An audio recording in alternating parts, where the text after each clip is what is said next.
હું જોવો છો એક મિત્રની ફરિયાદ આવી છે.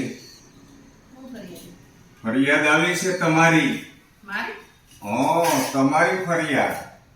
તમારી ફરિયાદમાં એવું છે કે તમે આમ તો બહુ ઘરમાં વ્યવસ્થિત રહો છો ને, એવું બતાવો છો ને, પણ તમારા મિસિસના કપાળમાં એક ચાંદલો કેમ નહોતો હોય કે એક વિડિયો, રેસીપી વાળો વિડિયો હતો ને, એની અંદર જોયો કે ચાંદલો કેમ નથી. એટલે ચાંદલો કેમ નથી એમ હું સવાલ કરું છું. ચાંદલો લગાવેલો જ હોય. ક્યારેક કામ કરતા ને આમ હાથ થયો હોય એટલે નીકળી ગયો હોય. સવારમાં ભગવાનને જાગીને સવારમાં દીવાબત્તી કરે એટલે કંકુનો ચાંદલો કરીશ પેલા. રોજે છે. ચાંદલો તો લગાવેલો જ હોય, ક્યારેક ઓલી પરસેવાનું નીકળી ગયો હોય. એટલે મારું એવું કહેવાનું, આપણા મિત્રોની કોઈની ફરિયાદ આવવી જોઈએ નહીં. ચાંદલો તો લગાવેલો જ હોય. બરાબર છે.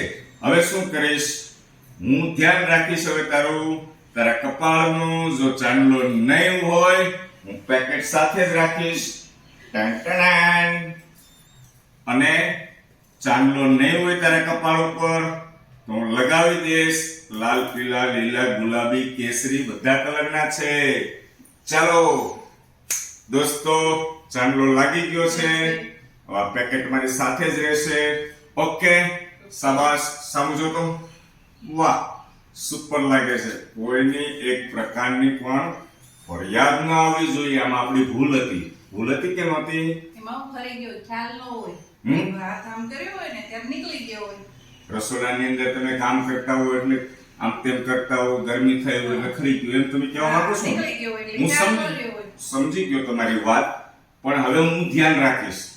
આ ચાંદલાનું કપાળ ઉપર ચાંદલો નહીં હોય એટલે હું લગાવી દઈશ.